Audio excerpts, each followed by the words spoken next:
प्यारे बच्चों, अस्सलाम वालेकुम। आज हम 7th क्लास के उर्दू का सबक अबुल कलाम आज़ाद का दूसरा पैरा पढ़ेंगे। तो अबुल कलाम का नाम आपको पता है, हमने पढ़ा कि मुहिउद्दीन था। तो अबुल कलाम तकरीर सुनने के लिए आते थे और एक नया जोश लेकर जाते थे। आपकी तकरीरों ने पूरे मुल्क को अंग्रेज़ों के ख़िलाफ़ खड़ा कर दिया। मौलाना आज़ाद बरतानवी हुकूमत के सख्त मुखालिफ थे। वो हिंदुस्तान की आज़ादी के लिए अपने कलम और अपनी ज़बान दोनों से काम लेते रहे। कहते हैं कि तकरीर सुनने के लिए आते थे और क्या लेकर जाते थे, एक नया जोश और वलवला।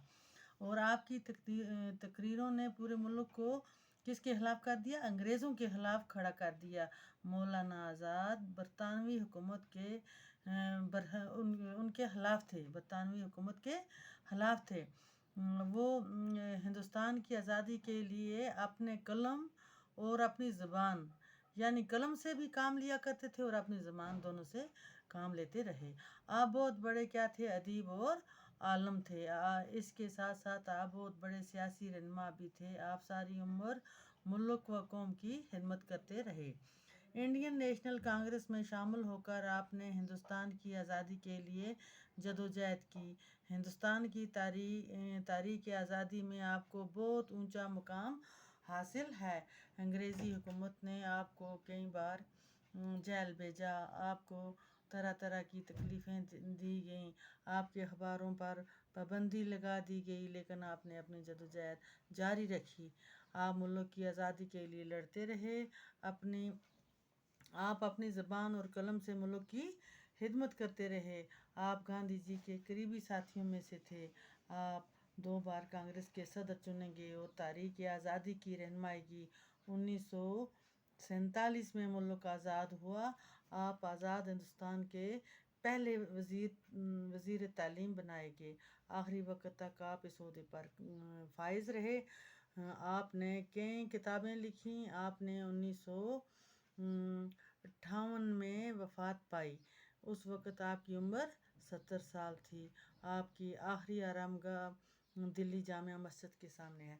कहते हैं कि इंडियन नेशनल कांग्रेस में शामिल होकर आपने हिंदुस्तान की क्या की? आज़ादी के लिए बड़ी जदोजहद की, बड़ी मेहनत की। हिंदुस्तान की तारीख़ आज़ादी में आपको बहुत ऊंचा मुकाम हासिल है।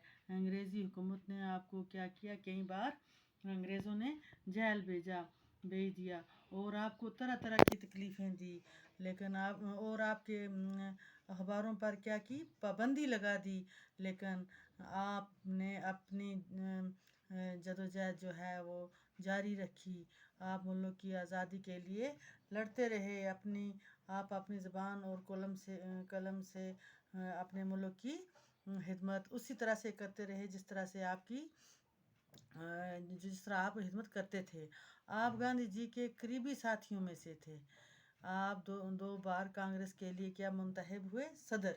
और तारीख़ आज़ादी की रहनुमाई की। 1947 में जब मुल्क आज़ाद हुआ तो आप आज़ाद हिंदुस्तान के क्या बने?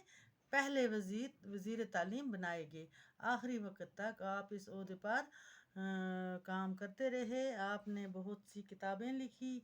आपने 1958 में इस फ़ानी दुनिया से चल बसे। उस वक़्त आपकी उम्र 70 साल थी। आपकी जो है आखिरी आरामगाह वो कहाँ है? जामिया मस्जिद दिल्ली के सामने। दिल्ली जामिया मस्जिद के सामने आपकी आखिरी आरामगाह है। बाकी वस्सलाम।